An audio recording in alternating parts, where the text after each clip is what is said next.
v-am găsit, bine v-am regăsit, dragilor din Zodia Săgetător, oriunde v-ați afla. Suntem din nou împreună la o nouă lectură generală pentru săptămâna 17-23 noiembrie inclusiv, așa că toți cei care aveți soarele, luna, Venus, ascendentul în Zodia Săgetător, atunci această lectură este de asemenea și pentru voi.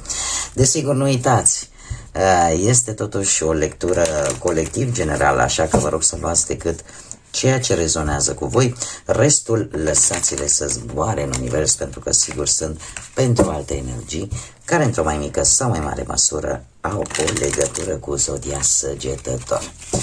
Așa că, dragilor, haideți să vedem care este energia voastră în această săptămână 17-23 noiembrie, care este energia dragilor mei din Săgetător.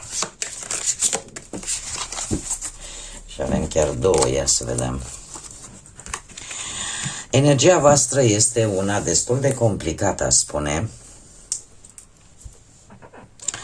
De ce? Pentru că avem un nou de spade și forța.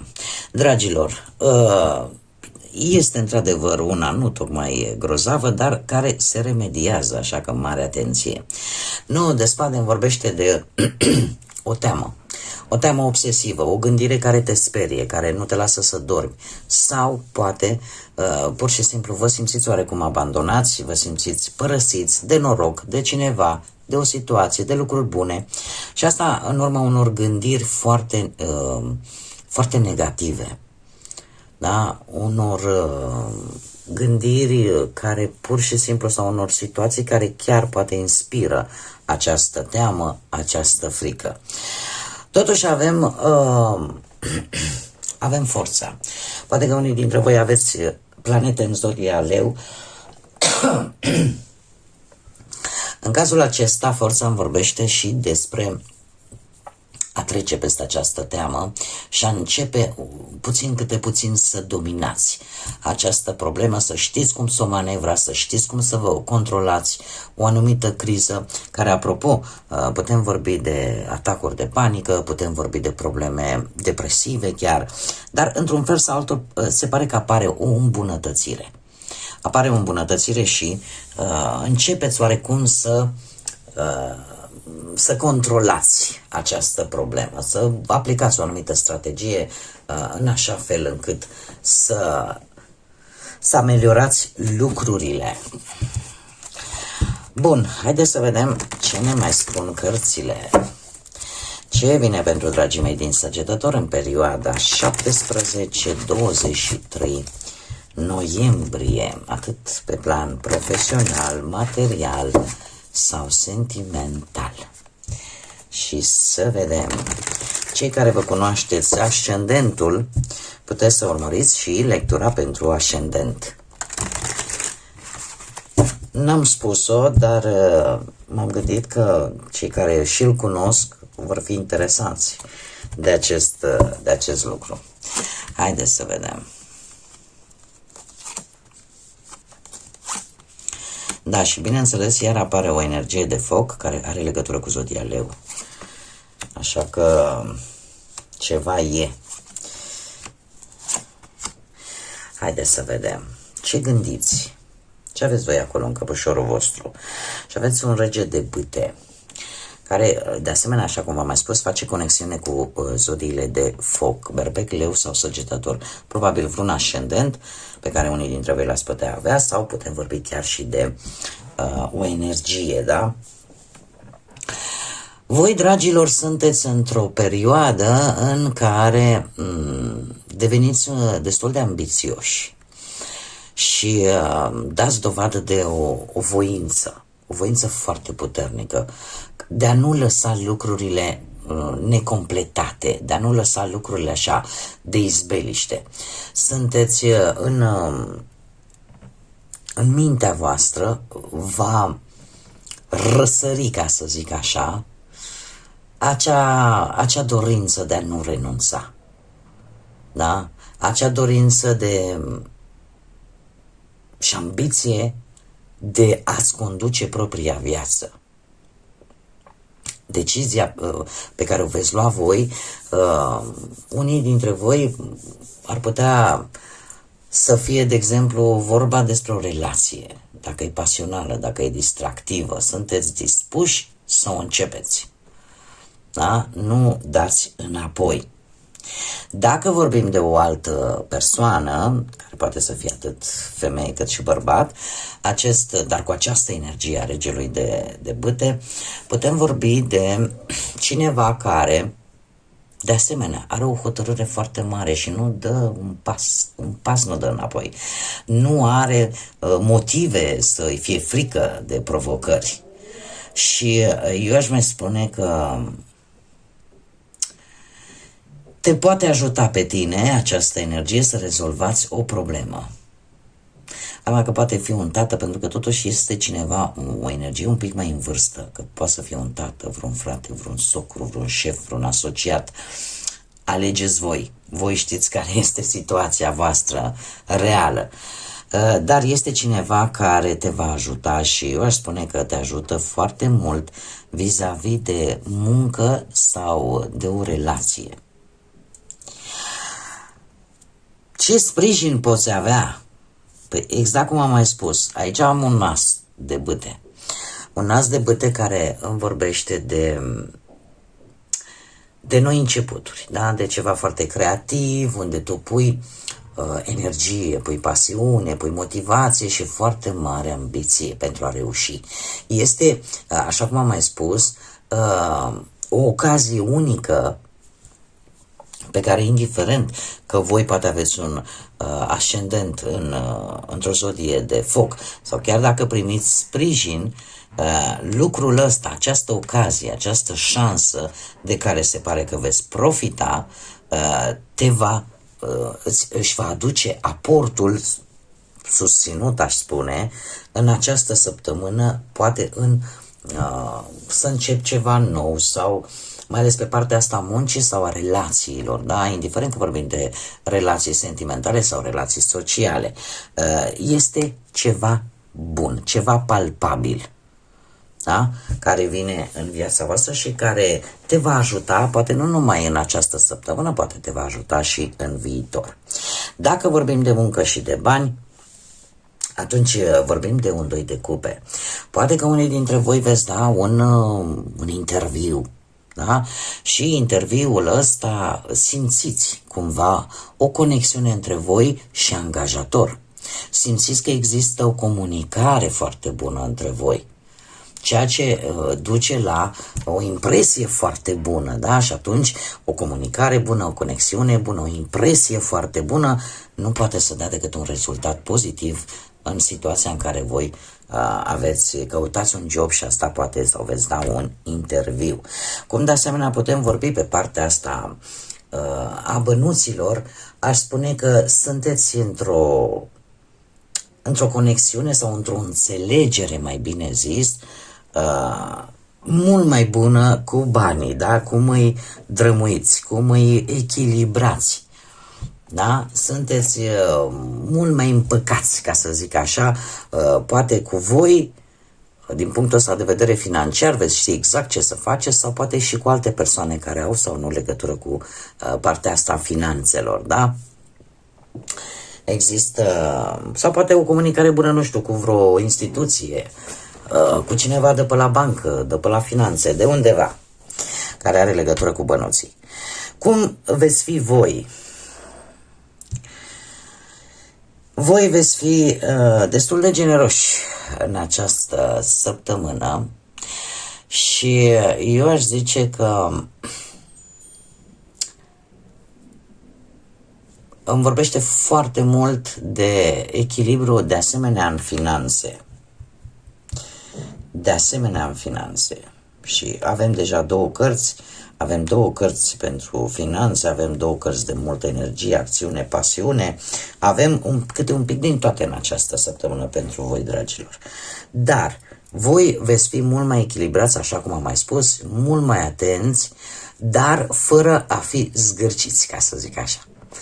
Da? Pentru că veți fi generoși, sunteți capabili să dăruiți, dar să și primiți, da?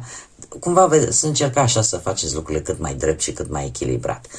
Și nu numai pe finanțe, ci și chiar în anumite chestiuni legale. Poate că unii dintre voi veți face o analiză financiară a propriilor resurse și în felul ăsta să faceți lucrurile bine. Un aspect iară important, ținând cont că avem asul de spade aici, veți descoperi cine profită de bunătatea voastră în această săptămână. Veți descoperi acest lucru. De ce? Pentru că e obiectivul pe care voi îl aveți, să-mi apare acest as de spade, pe poziția obiectivului sau a dorinței voastre în această săptămână, așa că acest as de spade sunteți puși, sunteți croiți să aflați un adevăr, să se facă justiție, da? Sau poate că un curs posibil să vă cam hai să nu zic mănânce, că e parte prea mult, un studiu, un curs, ceva unde va trebui să dați și niște bănuți destul de multicei. Și aici poate să ziceți, dom'le, ce fac? Mai mă apuc, îl mai fac sau nu îl mai fac? Într-un fel sau altul.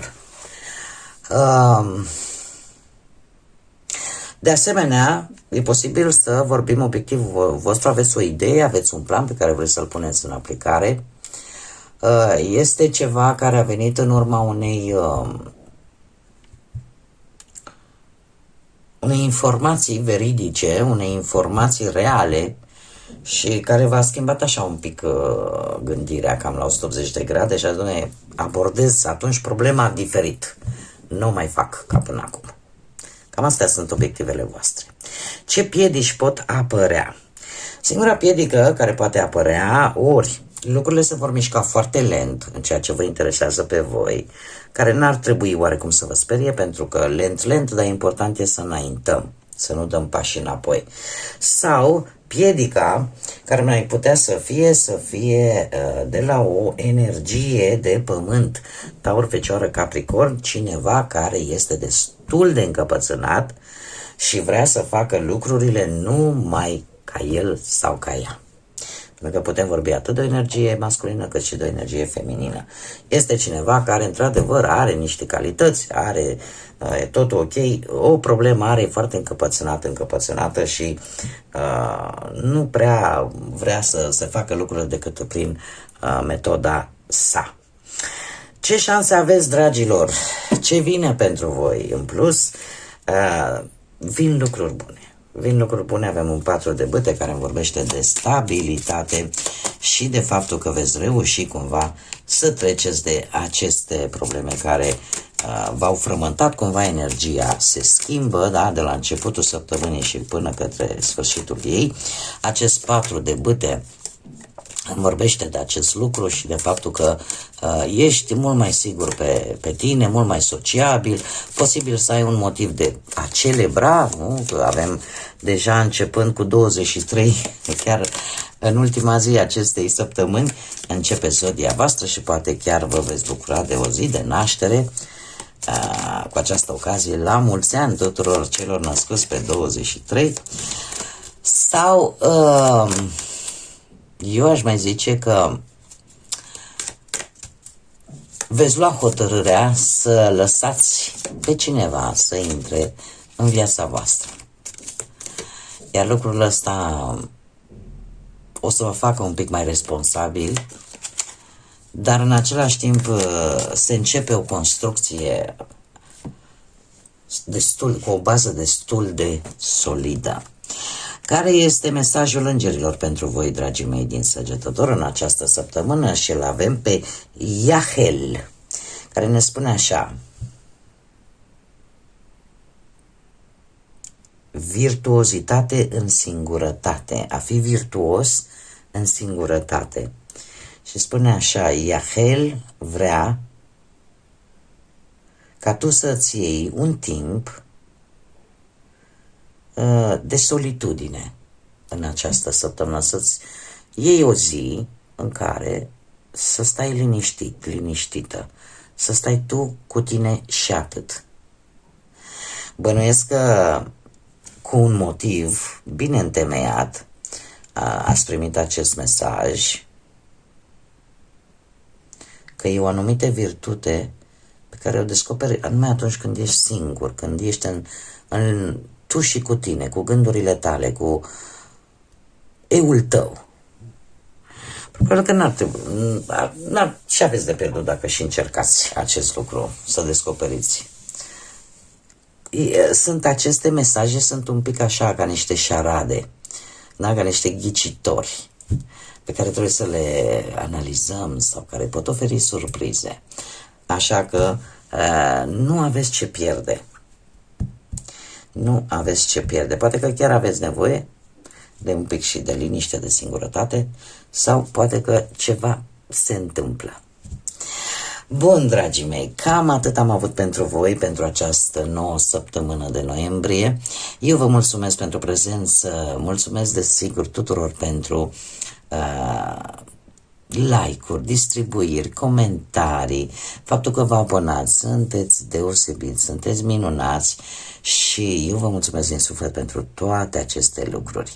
Desigur, invit pe toți cei care încă nu s-au abonat, dacă îndeplinesc cele 3 condiții esențiale, să rezoneze, să-i placă și să mai vrea să vadă astfel de lecturi, atunci nu ezitați, abonați-vă, este gratuit și eu vă aștept oricum cu mare plăcere și cu mare drag pe toți și desigur nu uitați de clopoțelul care odată activat va trimite notificări în momentul în care eu fac public lecturile mele. YouTube-ul vă trimite notificări ca voi să știți și să nu pierdeți nici o lectură. Până data viitoare când ne vom reîntâlni, să aveți o săptămână minunată, să petreceți cu multă voie bună pentru cei care își vor celebra ziua chiar în ultima zi din această săptămână de duminică 23, intrăm în era Săgetătorului, intrăm în zodia voastră, dragilor. Așa că la mulți ani tuturor celor care își vor celebra ziua în această zi. Din partea mea, tot ce e mai bun, multă energie pozitivă, multe lucruri bune și, desigur, să fiți iubiți, dragilor.